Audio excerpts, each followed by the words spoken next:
Hello, everybody. Today we have lecture 16 and we finish chapter 7 about topologies, particular weak and weak star topologies. So what we have done last time, we have discussed good properties of the weak topology. So for a norm space X, we have mentioned that we may consider the weak topology. And we know that continuity of a mapping, of a linear mapping or linear functional in the norms for this topological vector space is equivalent to the continuity in this topology. The same happens with boundness. So bounded set in the norm is bounded in the weak topology and vice versa. And also, since we know that this topology is strictly weaker than this one for infinite dimensional vector space X, we know that the amount of closed sets is smaller in this topology than in this topology. But nevertheless, if we have closed and convex, then the amount of such sets is the same in both topologies. And we have already proved this statement. It was theorem 713. So we consider convex space. Everything happens over R, real numbers. And the set is closed in weak topology if and only if it is closed in the strong topology, namely in the norm topology. Moreover, V coincides with the intersection of such subspaces over all L and C, such that such subspaces contain V. Moreover, so we have proved this last time, and moreover, we have also mentioned that if X is not reflexive, then the statement like this does not work for the weak star topology on X star. Because in the proof, we used some results, so some corollary of Hahn-Banach theorem, which requires the dual to this space, not this one. So in the case of non-reflexive Banach space, these two spaces are not the same. Okay, so we go further now, and there is also one more corollary. So let X be a norm space over R. Xn converges to X weakly. Then there exists a sequence which belongs to the convex hull of the original sequence, Xn. That is, all Vn's are convex linear combinations of such elements. So there exists a new sequence such that this sequence converges strongly to the same limit. So this is, we are not going to prove it. This is a result of Mazur. But what does it mean? This means that somehow we may lift the weak convergence to the level of strong convergence. But for that, we have to pass from this sequence to another one, which lives in the convex hull. That is once again, which shows that convexity as a property is very important. And yes, so this is a kind of corollary of this statement. We are not going to prove it because, yes, we have no time to prove all the theory. So I present just some ideas. So once again, this topology is weaker. So it is easier for a sequence to converge in the weak sense than in the strong sense. So this means that on a constructive way, it is easier to present such a convergent sequence. And then using this corollary, we may lift this convergence to the stronger one, to the same limit. But yes, we have to pass from the original sequence to another one related. Okay, now let us speak about good properties of weak star topology. And for this, we formulate theorem 16. So let X be a separable norm space. So this is now important. Then each bounded sequence in X star possesses a weak star convergent subsequence.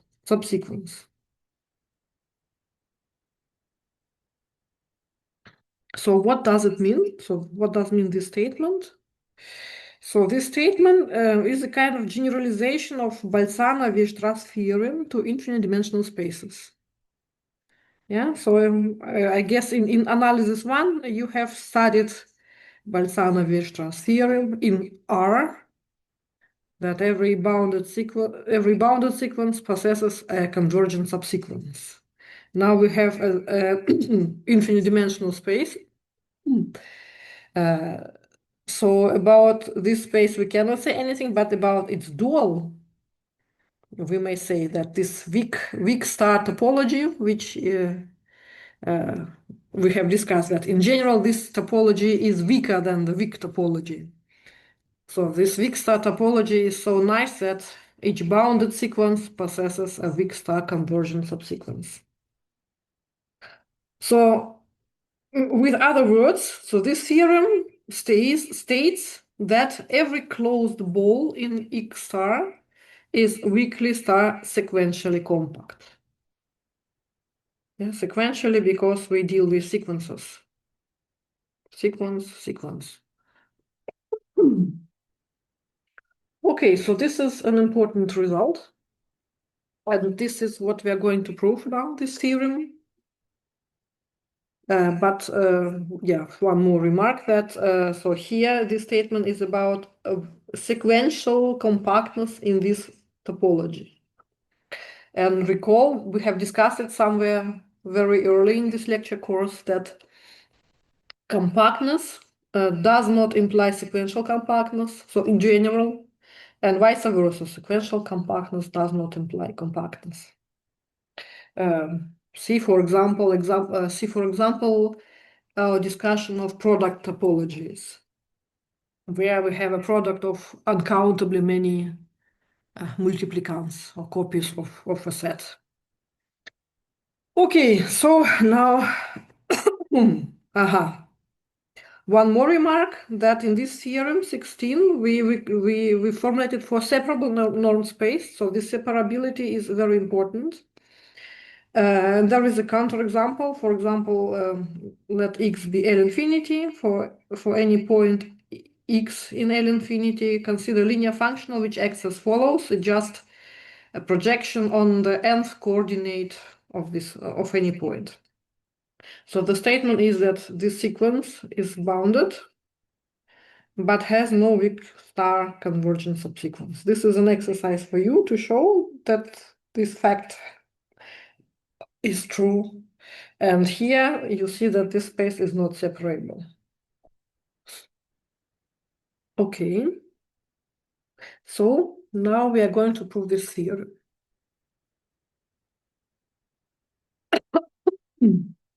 So first step.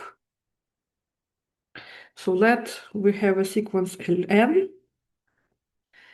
This is a sequence in this X star space. So topological dual to X, and let this Ln be a bounded sequence. We want to show that a bounded sequence possesses a convergent subsequence. So let Ln be a sequence with some condition that norm of Ln in X star is smaller or equal than C for any n in n. Bounded means norm bounded. That is in the standard sense which we have discussed. Okay, now we use that the space is separable, so choose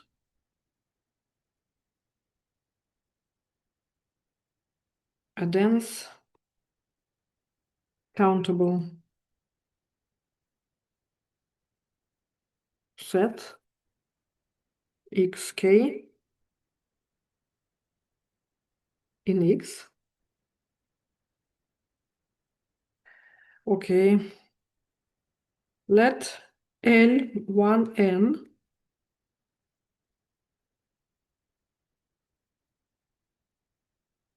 be a subsequence of Ln such that L1n evaluated at the point x1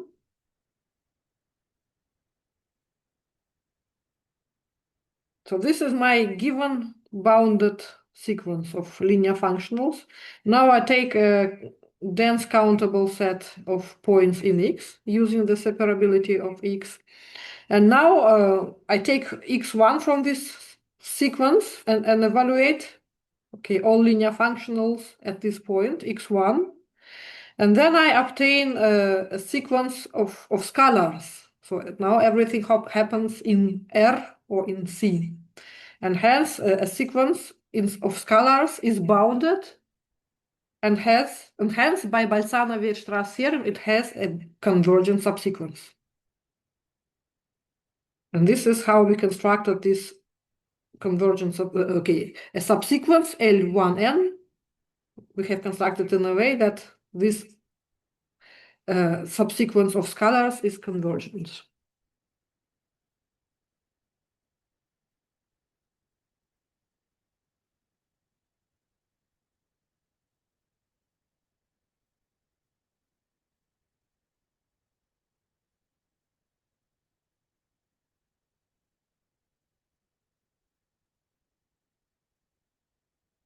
Okay, is it clear?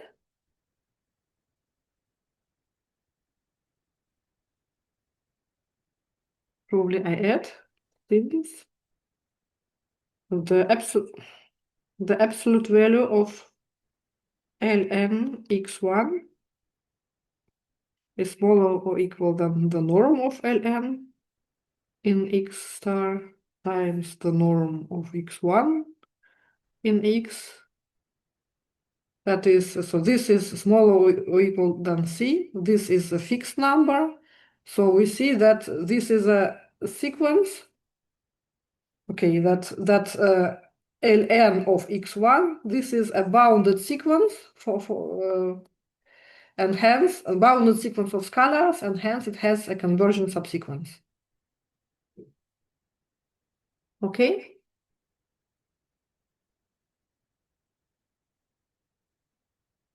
Okay, I can write it down.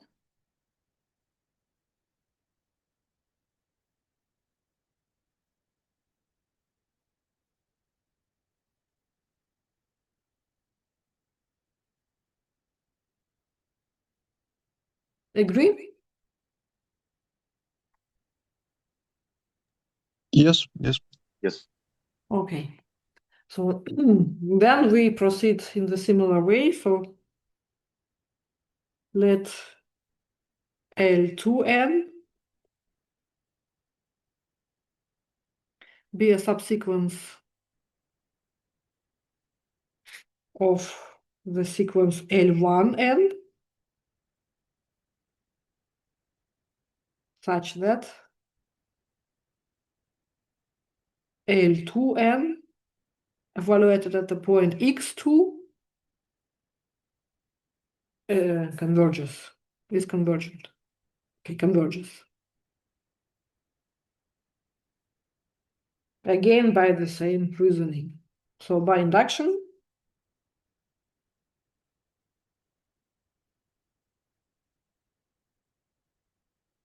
we construct the sequence LKN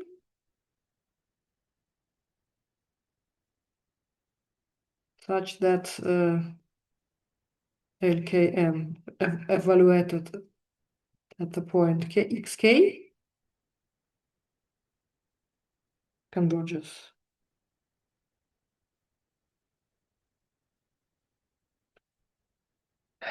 Hence,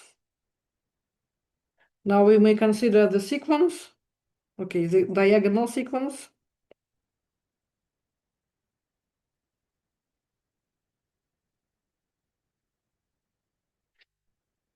LNN converges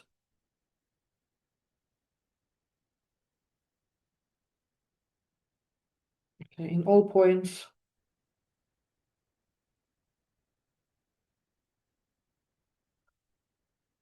xk, k natural number. Okay, this is step number 1. So we use boundness, separability of the space, and Balzano-Weierstrass in R or in complex numbers. Okay, now we have to show that the sequence, which converges in all points of a dense set, it converges everywhere. And then we have to show that the limit is as we want, namely, okay, let us do it step by step, but for this I have to open the new slide. So may I do it? Yes, I think so. Yes, okay. So, oops. So we show that the sequence L and N evaluated at an arbitrary point X converges, so in K, for any X in X.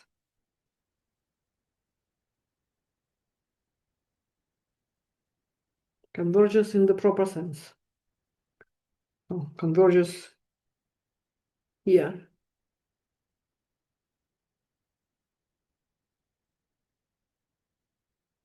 So first of all, we show this, and then we obtain what we want, namely convergence in this sense. Okay, so how we show it? So fix some point x in X, an arbitrary point. For any epsilon positive, there exists xk such that so xk which belongs to this set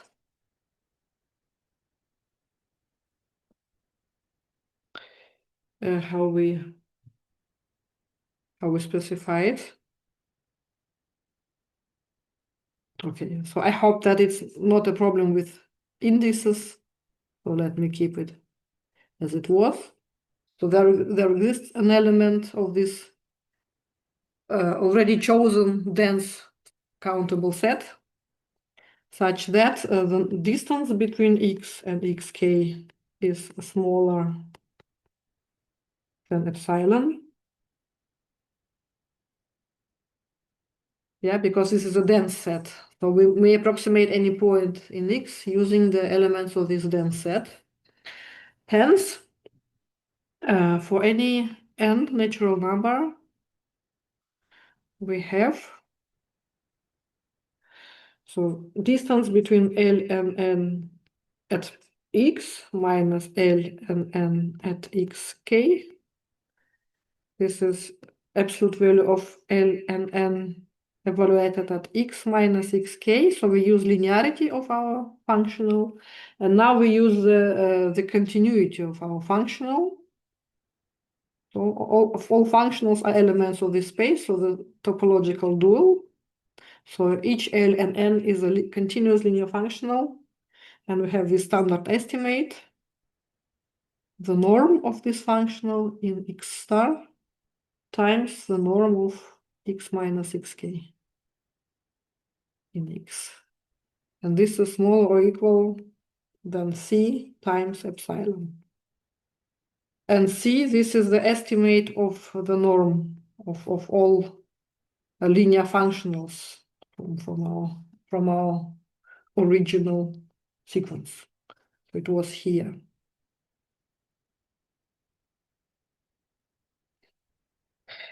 Okay. So you see,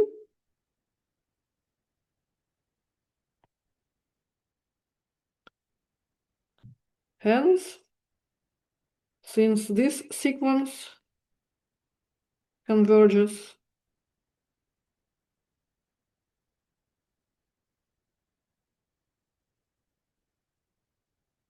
then L and n of x also converges. This can be shown by a standard dry epsilon argumentation.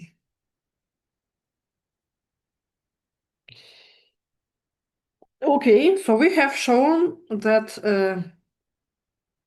we have constructed a sequence of functionals L and n such that it converges pointwisely. But this is exactly so point converges pointwisely for any x in x. But this is exactly the big star converges.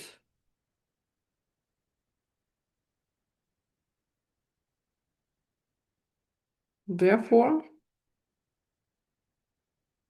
L and n converges weakly.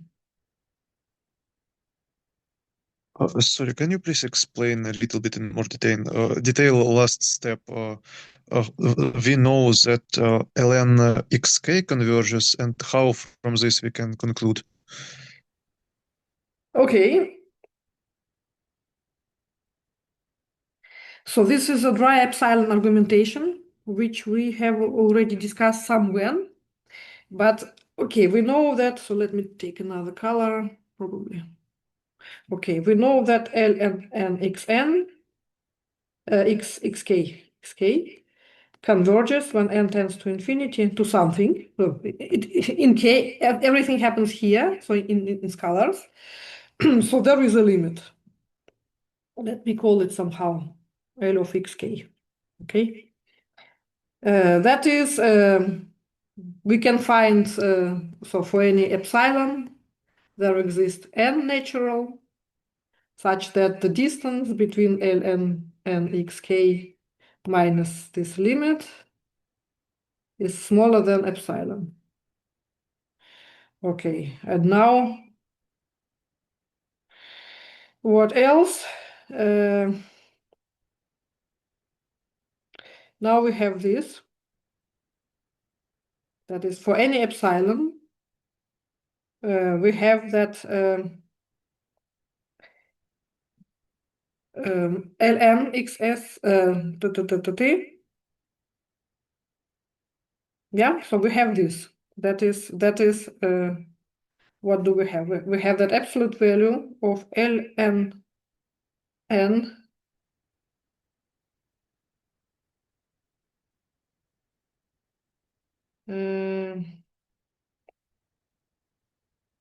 okay, so let me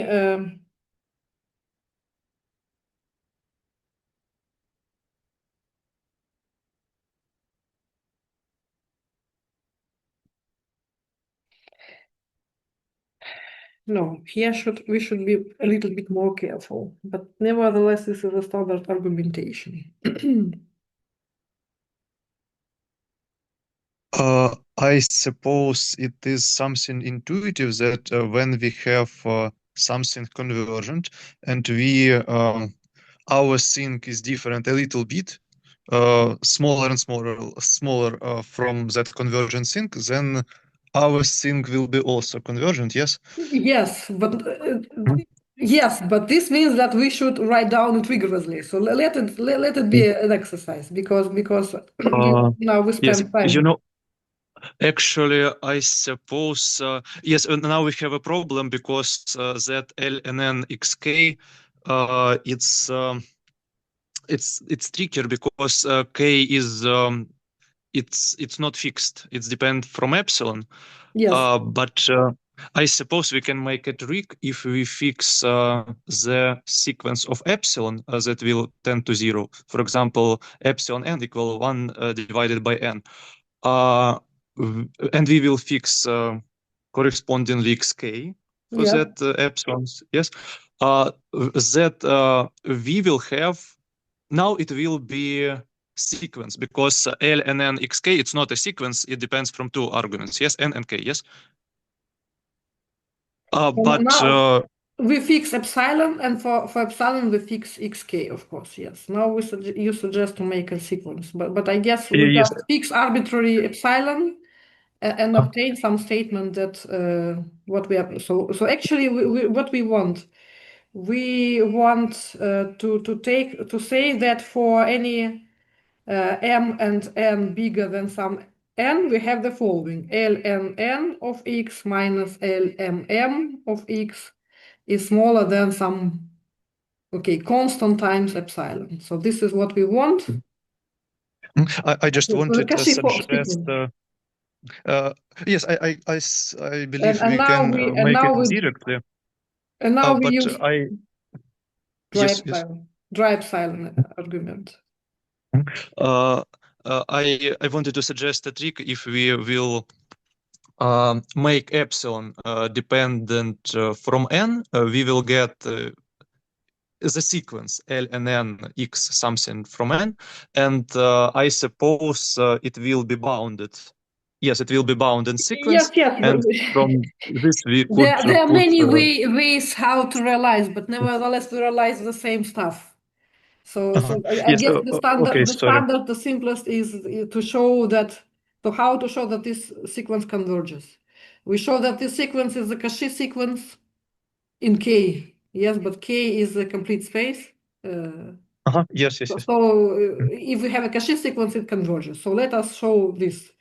And now we use this dry epsilon argument that this is this stuff. Okay. Minus, okay, so you understand probably that this is smaller or equal than, and I use this dry epsilon that I subtracted and added ln xk. What should it be? Minus lmm xk plus lmm xk minus lmmx. Yes. And now this converges to 0. Okay, smaller than a constant times epsilon, since in xk we have a convergence sequence. Yes, we know this.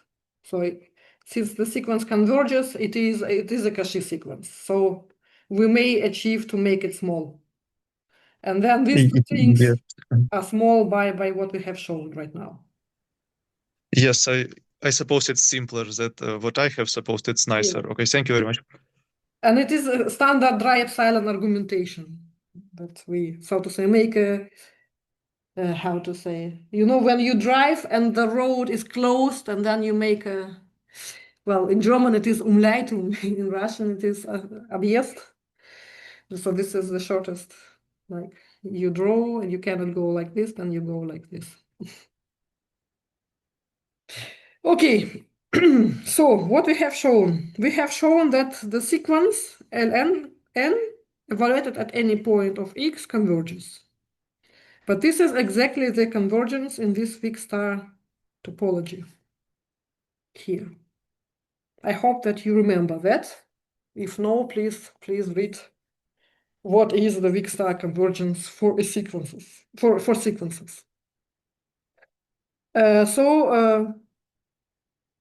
Now let us discuss the limit a little bit.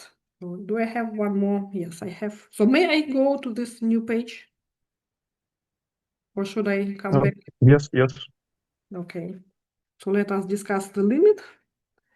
So let Lx, let us denote by Lx the limit of ln of x, n natural, n tends to infinity, for any x in x.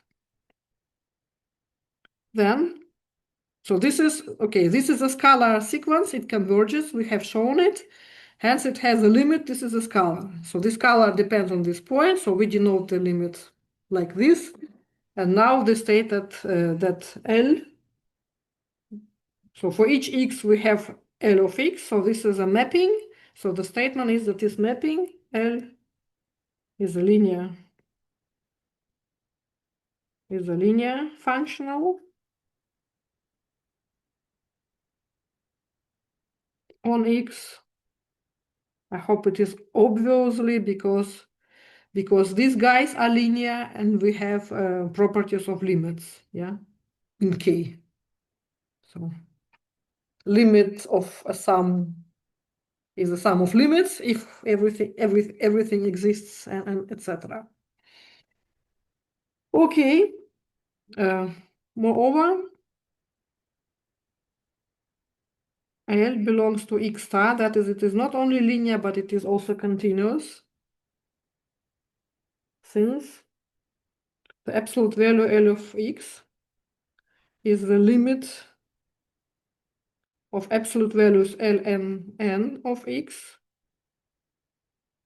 But we know that this guy is smaller or equal than C times norm X.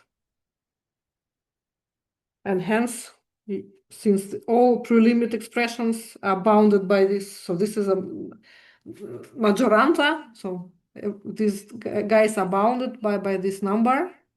Hence, after passing to the limit, we still have this majoranta. So we have this also for the limit. But this means that the norm of L in X star is finite and not bigger than C. That is, we have a limit. Yes. We have a limit. It belongs to the space which we want, and the convergence is as we want. So everything is proved. That is, there is the object in our space.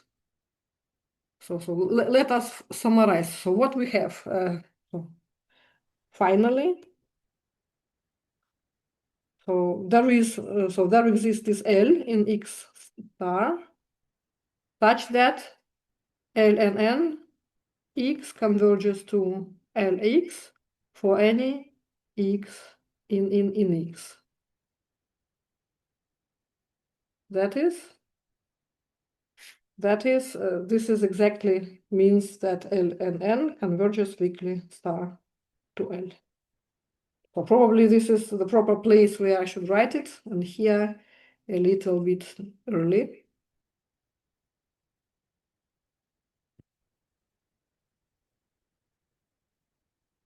So here we have this pointwise convergence, and now we have proved that the limit object from the same set, from the same space. So this pointwise convergence then coincides with weak star convergence. Okay. Are there any questions?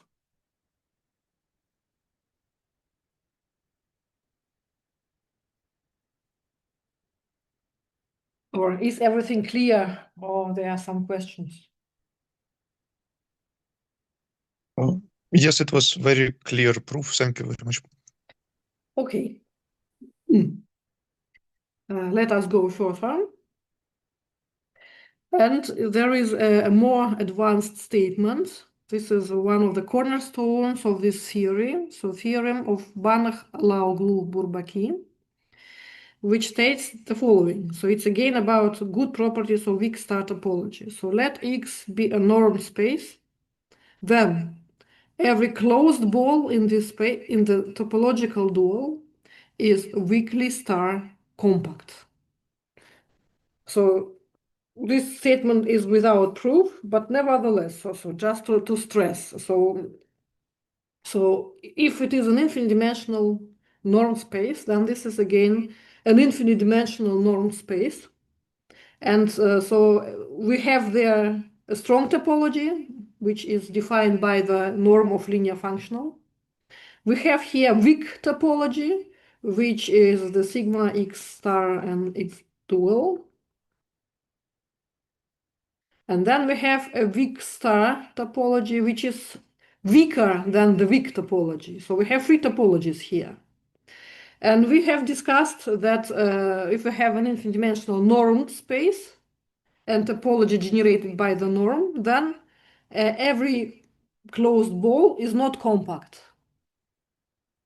This we have clarified already Okay, somewhere when we discussed compactness in metric spaces. So for metric spaces, a set is compact if it is closed and totally bounded, not just bounded.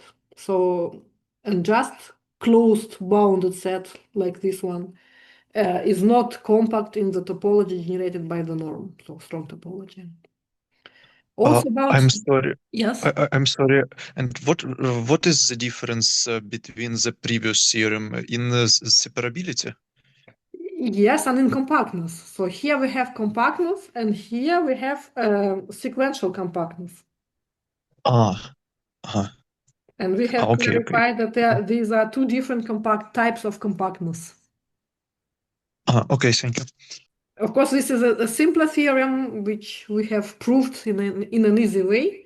This Banach-Allow-Bourbaki is not that easy, and that's why we are not going to spend our time in proving it.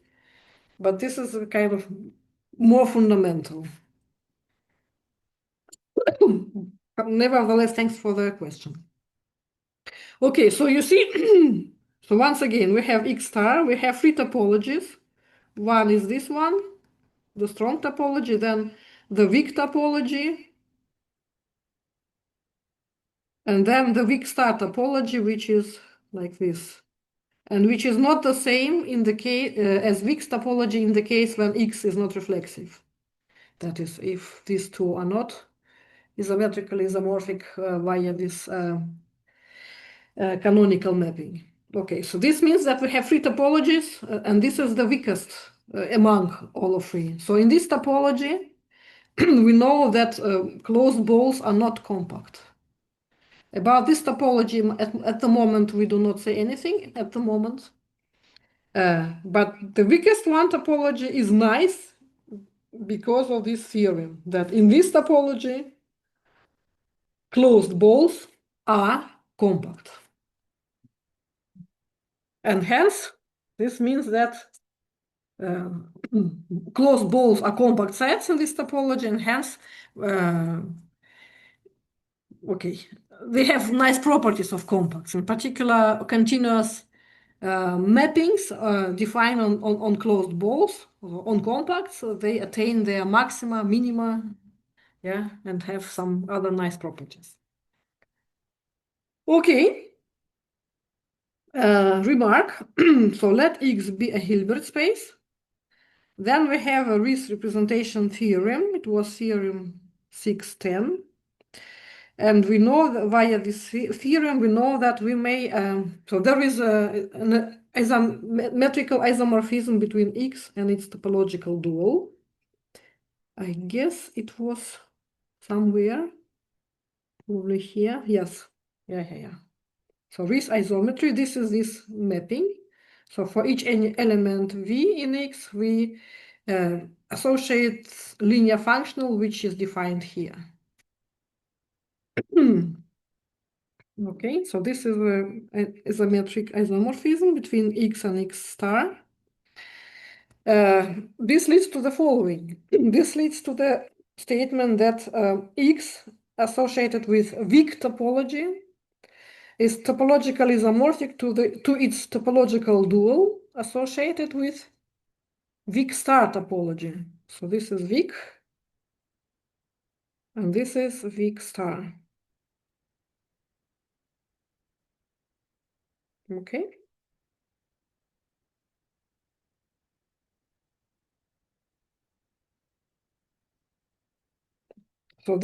So we may identify these two topological vector spaces due to this isometry. And this means that this nice result, which is true for this space, it is also true for this space. So in the case of Hilbert space, we have this following result. So using the Banach-Allow-Bourbaki and also this theorem 16, which is for separable spaces and or for sequential compactness. So this is for compactness and this is for sequential compactness. So using this Riesz isometry, we have the following statement for Hilbert spaces. So if we have a Hilbert space, this is my scalar product in this space, then every bounded sequence in X has a weakly convergent subsequence. Every bounded sequence has a weakly convergent subsequence. So this is like in the case of separable. So if we have a bounded sequence, we may consider its a closed linear hull span, closed linear span of this sequence, and then this will be a Hilbert subspace of this Hilbert space, and it will be a separable Hilbert subspace, and hence we may apply this theorem 16 in this case, and then we can obtain a weakly convergent subsequence. Okay, so this is what follows from this theorem in the case of Hilbert space. And so compare with theorem 781 of lecture 15. I guess I have lecture 15 somewhere. This is lecture 14.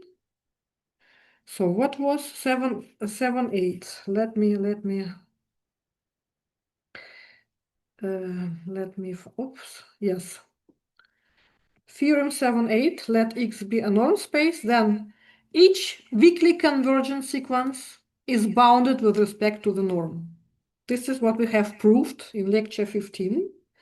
And now we have like the opposite direction. Namely, each bounded sequence has a weakly convergent subsequence. Okay? But only in the Hilbert space. So you see, or I am too fast? If we have a weakly convergent sequence, then it is bounded with respect to the norm. In good cases, when X is a Hilbert space, if we have a sequence which is bounded with respect to the norm, then it has a weakly convergent subsequence. It is stated here. Okay, this is one corollary from theorem 716. And from this theorem, Banach-Halal-Gilbert-Bourbaki, for the Hilbert space, we have the following. Every closed ball in X is weakly compact. Yeah. Once again, Banach-Halal-Gilbert-Bourbaki says that every closed ball is weak star compact here. But via Riesz isometry, we identify these two spaces, topological spaces, and hence every closed ball here is weakly compact.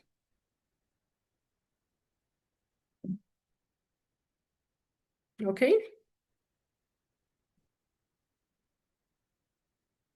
Yes.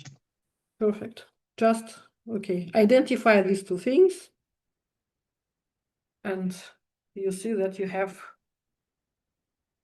the same. Okay, let us go further. So this, what we have already stated, but it was a special case of Hilbert space. In general, we have the following result. So let X be a Banach space, so not just a normed space, but a Banach space.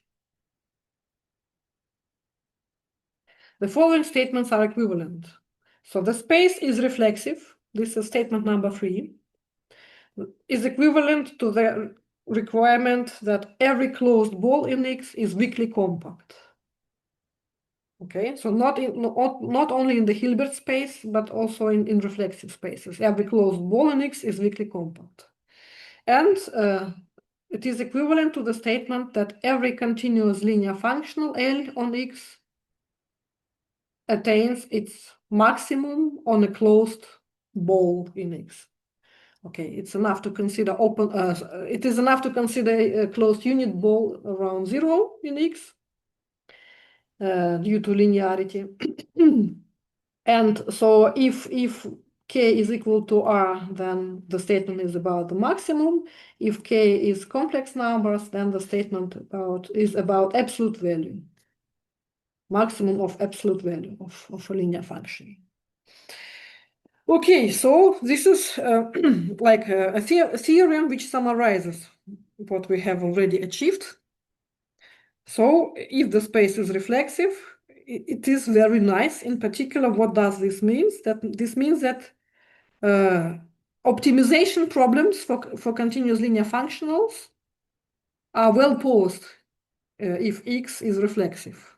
That is, if we consider continuous linear functional, we are able to optimize it, so maximize or minimize it on closed balls.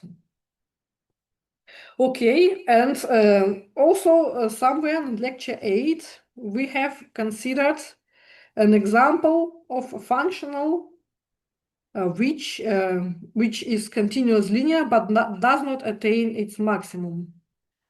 Let me see if we have lecture 8, lecture 11, lecture.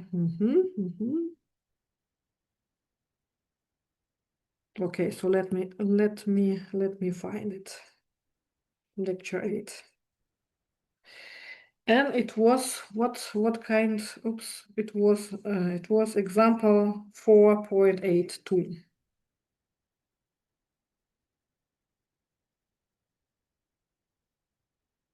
Yes. So recall we have X, this space. This is not a reflexive Banach space. And then there was this example that our linear functional looks as follows, where G is not continuous, so it is discontinuous. And then we have shown that L is a continuous linear functional. We have this estimate for the norm. And we have shown that for any epsilon, there exists an element in this unit ball, closed unit ball of our space, such that this holds.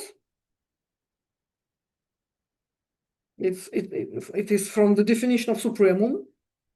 Yes, but there is no element in this closed unit ball such that this maximum is attained at this point. Okay, do you remember this example? So such examples may happen only in non-reflexive Banach spaces. Oops. Okay, so this is the statement. So convex optimization is very nice in reflexive spaces. And also in reflexive spaces, we have just this result about weak topology, not weak star, but weak topology. Okay, so what about the proof? So we just discussed the structure. So how to prove that statement number 3 implies statement number 1? So this is using this theorem of Banach-Bourbaki and the following isomorphisms, topological isomorphisms, that if X is reflexive, that is X we have via this canonical mapping, we have this isomorphism, isometric isomorphisms via canonical mapping as it should be. And then X assigned with weak topology is the same as X star, X2 star, so be dual, assigned with, endowed with, and this is the weak star topology. So once again, this is weak topology, and this is weak star topology. Yes, because here we use not the topological dual of this guy, but pre-dual.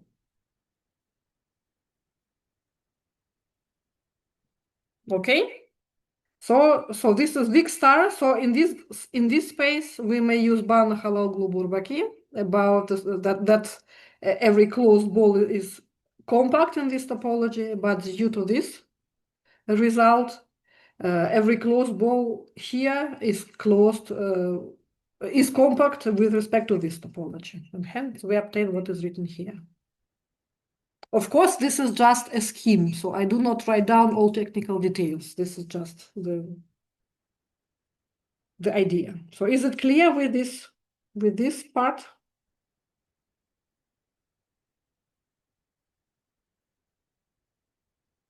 Okay, thanks. Now, how to prove that 1 implies 2? This is just properties of continuous functions on compact sets. So as soon as every closed ball is compact in the given topology, every continuous functional on X attains its maximum or absolute value maximum on a compact. And then this implication is totally non-trivial, and this is the so-called James theorem. So not so-called, this is a well-known, famous James theorem. And this says that actually the task of convex optimization is well posed for continuous linear functionals if and only if the space is reflexive. Of course, we are not able to prove anything like this, but at least you know the keywords.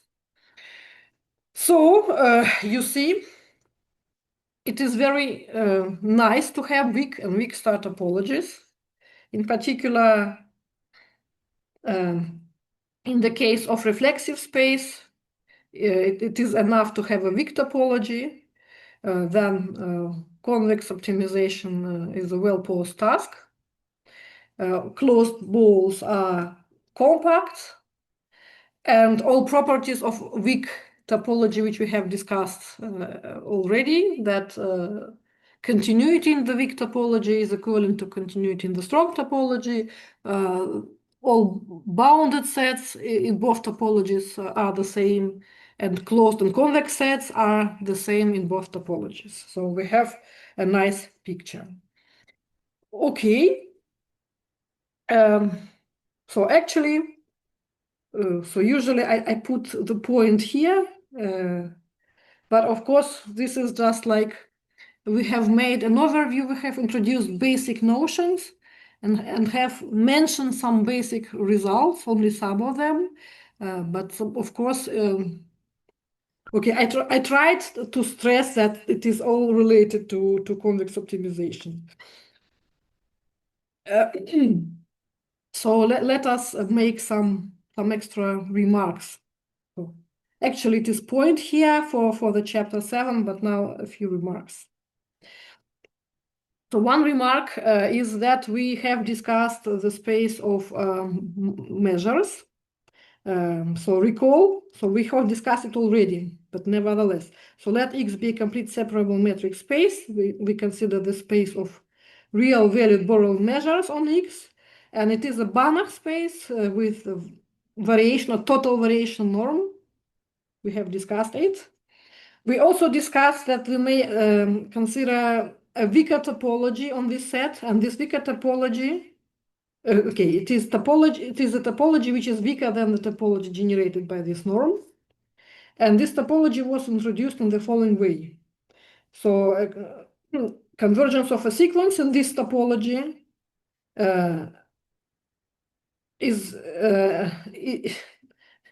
takes place if for every bounded continuous real function f on X, we have this condition. What does it mean? This means that we consider the space of continuous, let me write down, we consider the space of continuous unbounded functions on X, and we consider the space of measures on X, and recall that there was this Riesz-Markov-Kakutani theorem.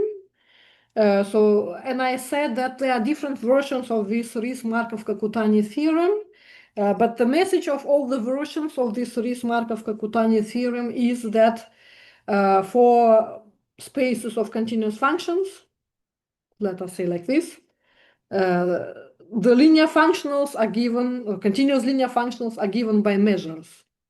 So depending on the space X, or on its properties, depending on which particular space of continuous functions is considered, then topological dual is a space of some measures.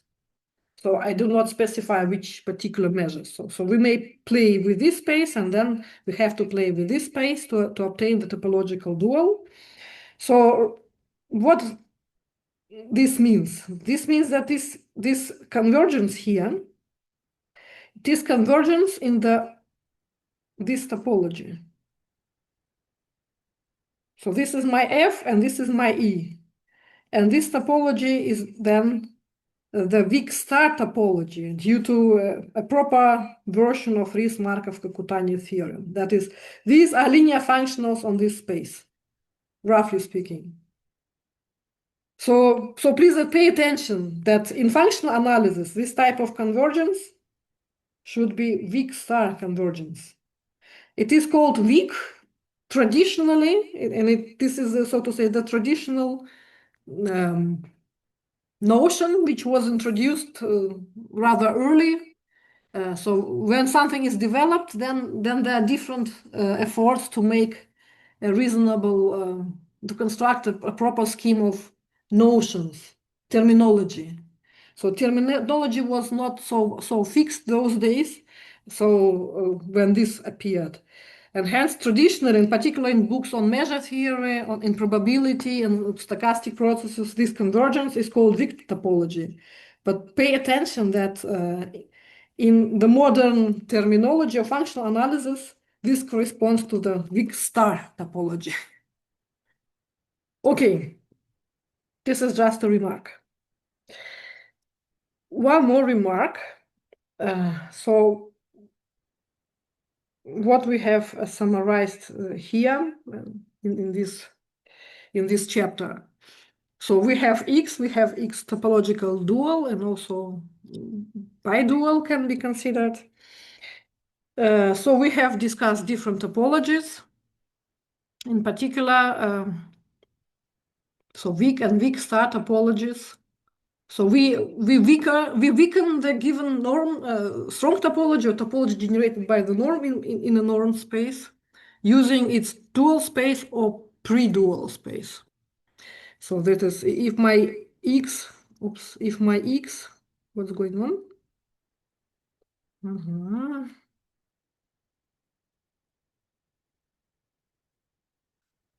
Okay, I have a problem. Interesting, what should I do with it? So the program is pending. Oh, no, now it's working. No, does not want to work. So I cannot write down. Okay, so let the program think about, at least I can make a slideshow, so to say. So what I wanted to say, nevertheless. So this is one of important result, Banach-Halal-Bulbul-Baki, which says that if we weaken the topology in a proper way, then we may achieve that closed balls are compact in this weaker topology. There is also another important result, which I have presented here. Theorem of Eberlein-Shmulyan. So usually it is not discussed in standard courses on functional analysis. Of course, we are not going to prove it, but nevertheless, let us look at this. So now let X be not just a norm space, but a Banach space, so complete norm space. No words about reflexivity. So just a Banach space. And let A be a subset of X. Then the following statements are equivalent. Each sequence of elements of A has a subsequence, which is weakly convergent in X. Second statement, each sequence of elements of A has a weak limit point in X. And the statement number 3, the weak closure of A is weakly compact.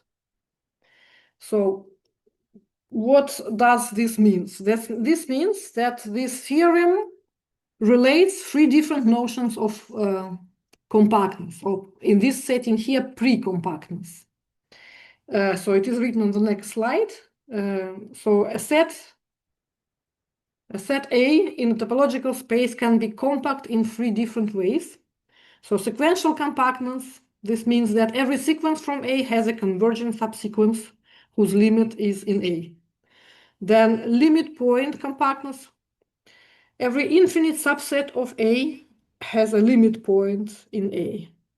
And just compactness, so compactness in the sense of Heine-Borel, that is every open cover of A admits a finite subcover. So we actually considered before only compactness in this Heine-Borel sense. And we mentioned that this compactness is not equivalent to sequential compactness. And I didn't even mention that there is some other notion of compactness. Okay, but there are three different notions. So what says this theorem of Eberle-Schmulian? This says that these three notions of compactness are equivalent in a weak topology of a Banach space. So we know already from previous lectures that if X is a metric space, then these three notions of compactness do coincide. But if we consider X, so we start with the Banach space and then consider the weak topology, then we obtain just a topological vector space X and its weak topology. It is just a topological vector space, which is not metrizable if the vector space X is infinite-dimensional. But still, this Eberle-Schmulian theorem says that these three types of compactness do coincide. So in this statement of theorem, unfortunately, I cannot use my pen.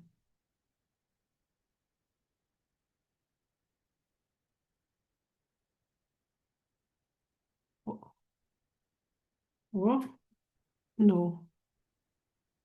So something has happened with my pen. Interesting. Okay. And this way, no, it doesn't want. Okay, but nevertheless, so you see this theorem says that X, Banach space X with weak topology, hence it is now just a topological vector space. Still, these three types of compactness coincide. In particular, this allows to work with sequences and then say to speak about compactness. Yeah, so if you proved sequential compactness, then you may imply that the set is compact, Heine-Borel compact. That's why actually we speak about weak topology, but actually deal with the convergence of sequences. You see? So this is important. And in total, so what do we achieve by using these weak and weak star topologies and so on? So all this stuff is used in the theory of partial differential equations. There are different options how to solve partial differential equations. For example, one of classical versions would be to use fixed point theorems, like Banach fixed point argument or some more advanced fixed point theorems. This object we have not discussed at all, but it is a kind of a classical topic. I hope you know at least something about Banach fixed point argumentation. Okay, another option, another approach to solve partial differential equation would be like this. So I do not write anything because I'm not able, but actually I'm not going to spend a lot of time writing formulas. So just a few ideas that so many partial differential equations, so the well-posed problems for them, they discuss some physical phenomena, some physical processes. And for example, there is the so-called principle of minimal action in classical mechanics, which says that the classical trajectory of a physical system is that one which has the smallest energy, so to say. The action is minimized. That is, we need the smallest amount of energy to be wasted by proceeding this movement, this movement of something through this trajectory. So actually, one may reformulate some well-posed problems for PDE as problems of minimizing a corresponding energy functional. And then this is the task of calculus of variations. You have a functional, which is usually linear and in some sense continuous, and you have to minimize this functional over an infinite dimensional space of functions, which are somehow related to functions where you consider your PDE. So standard case is Sobolev spaces. So these are spaces where we minimize our functionals, energy functionals. And Sobolev spaces are nice reflexive Banach spaces. So you may use all this theory. And then you construct a minimizing sequence which converges weakly. And from this, you may lift it up to a better convergence and better results. And at least this allows to, so this theory which we have already allows us to claim that, so if we reformulate our PDE as a minimization problem for a continuous linear functional over some convex set, for example, the whole space. This is not that good, but nevertheless, these general results allow to show that there exists this minimum, and hence there exists the solution of PDE. So this is the way to obtain the existence results. And then to present the solution itself, you may use this.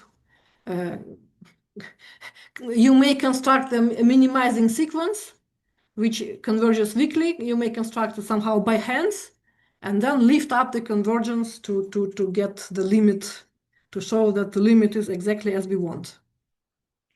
That is, we obtain the solution, we present it, but we obtain it as a limit of some minimizing sequence.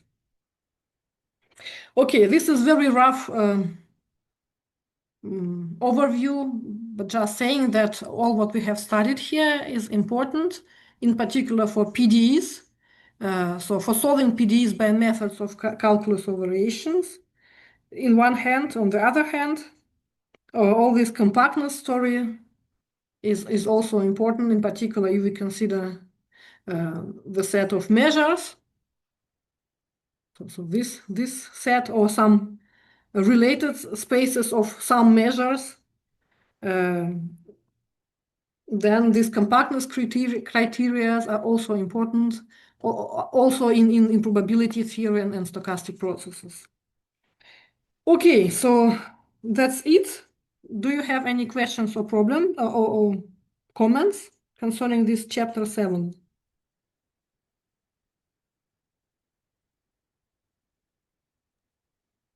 No, it's very clear. Okay, perfect. Now it would be nice to start chapter 8. The problem is with my pen, so I need to write down and it does not want. So I don't know, so probably I stop sharing or what should I do? So I stopped sharing, so let me see if it works.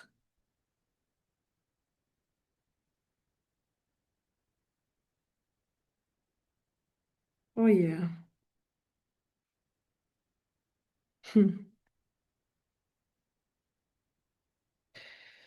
Oof. So it's funny.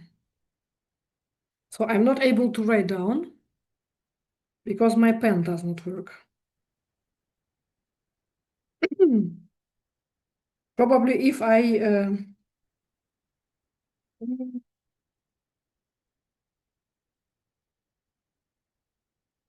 okay, so I hope I will solve this problem for the next time. So now is the question, should we start then the next chapter if I cannot write down, or should we stop here and then we start it? So we start chapter 8 next time. Maybe If it's possible, better can next we time. stop here because we need to proceed all the information. Okay, so due to the time, we have started later today, but nevertheless, we have done something. So yes. let us stop now, and then we meet next time and begin with chapter 8. So I will try to so I'm not sure if I succeed to present chapter 8 in 2 lectures. Probably we will make the last lecture a little bit longer, or we will decide. So we will see how much we succeed for 2 lectures, and then we decide what we do further. Either we make one more lecture to finish, or we just stay longer next Friday to finish the chapter and the course. But as I said, this last chapter will be like an overview, just to present some types of operators and some ideas why these types of operators are important with applications to PDE. Okay, so I stop the recording.